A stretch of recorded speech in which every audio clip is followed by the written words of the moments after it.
Hi అండి, welcome back to our channel Reena cookings. ఈరోజు వీడియోలో ఎన్నో పోషకాలు ఉండే పాలకూరతో పులావ్ని చేయబోతున్నానండి. పాలకూరని ఇష్టపడని వాళ్ళు ఎవరైనా ఉంటే ఇలా చేసి పెట్టండి. పాలకూరతో చేశారనే డౌట్ అసలుకే రాదు. మరి ఈ పాలకూర పులావ్ రెసిపీని ఎలా చేయాలో చూసేయండి. ఫస్ట్ ఒక బౌల్ని తీసుకుని అందులో 2 కప్పుల బియ్యం వేసుకుని కొన్ని నీళ్ళను పోసి బాగా శుభ్రంగా కడగాలండి. చూశారు కదా, ఇలా 2-3 సార్లు బియ్యాన్ని వాష్ చేసుకున్న తర్వాత మరికొన్ని నీళ్ళను పోసి అరగంట పాటు బాగా నాననివ్వాలండి. బియ్యం నానేలోగా ఇంకొక బౌల్ని తీసుకుని 1/2 కప్ మీల్ మేకర్ని వేసుకోవాలండి. కొన్ని వాటర్ని పోసి ఇవి కూడా బాగా మెత్తగా అయ్యేంత వరకు నానబెట్టుకోవాలి.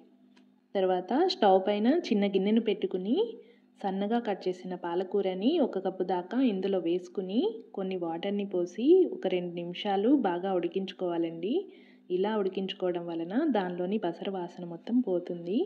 తర్వాత ఒక మిక్సీ జార్లో పాలకూరని వేసి చల్లారిన తర్వాత బాగా మెత్తగా గ్రైండ్ చేసుకోవాలి. తర్వాత స్టవ్ పైన పెద్ద గిన్నెను పెట్టుకుని అందులో 2 టేబుల్ స్పూన్ల ఆయిల్ని వేసి ఆయిల్ బాగా హీట్ అయిన తర్వాత అందులో 1 ఇంచు దాకా దాల్చిన చెక్క, అలాగే 3 లవంగాలు, 1 బిర్యానీ పువ్వు, 2 బిర్యానీ ఆకులను వేసి అలాగే 3 యాలకులను వేసి ఒకసారి కలుపుకొని అందులోనే 1 పచ్చిమిర్చిని వేసుకుని తర్వాత 1/2 కప్పు సన్నగా కట్ చేసిన ఉల్లిపాయలను కూడా వేసుకోవాలండి. అవి బాగా గోల్డెన్ కలర్లో వచ్చేంత వరకు ఫ్రై చేసుకోవాలండి. ఇలా ఫ్రై చేసుకున్న వాటిలో 2 టేబుల్ స్పూన్ల అల్లం వెల్లుల్లి పేస్ట్ని వేసుకుని దానిలోని పచ్చివాసన మొత్తం పోయేంత వరకు ఫ్రై చేసుకోవాలి. ఇందులోనే 1/2 కప్పు దాకా సన్నగా కట్ చేసిన టమాటా ముక్కలను వేసి అవి బాగా మగ్గేంత వరకు మంటని లో ఫ్లేమ్లో ఉంచి మూతను పెట్టుకుని మగ్గించుకోవాలండి.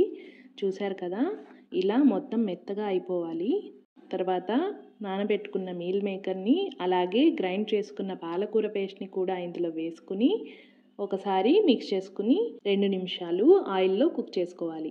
తర్వాత 1/2 కప్పు దాకా పచ్చి బఠానీని వేసుకోవాలండి. ఇందులో మీరు క్యారెట్, బీన్స్, పొటాటో ఇలా వెజిటేబుల్స్ ఏవైనా కూడా యాడ్ చేసుకోవచ్చండి.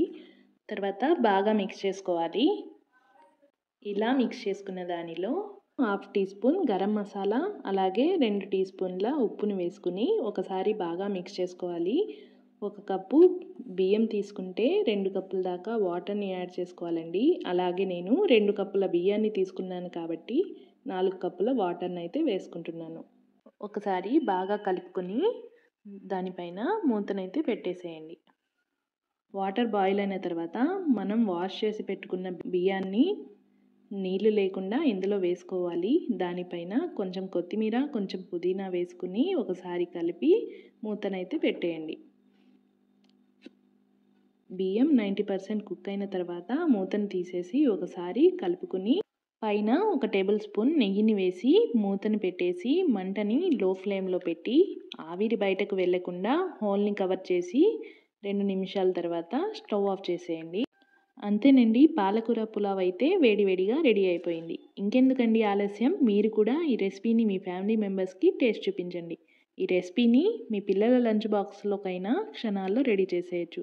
ఈ వీడియో మీకు నచ్చినట్లయితే లైక్ చేసి సబ్స్క్రైబ్ చేసి మీ ఫ్రెండ్స్కి, రిలేటివ్స్కి షేర్ చేయండి. Thank you for watching Reena cookings.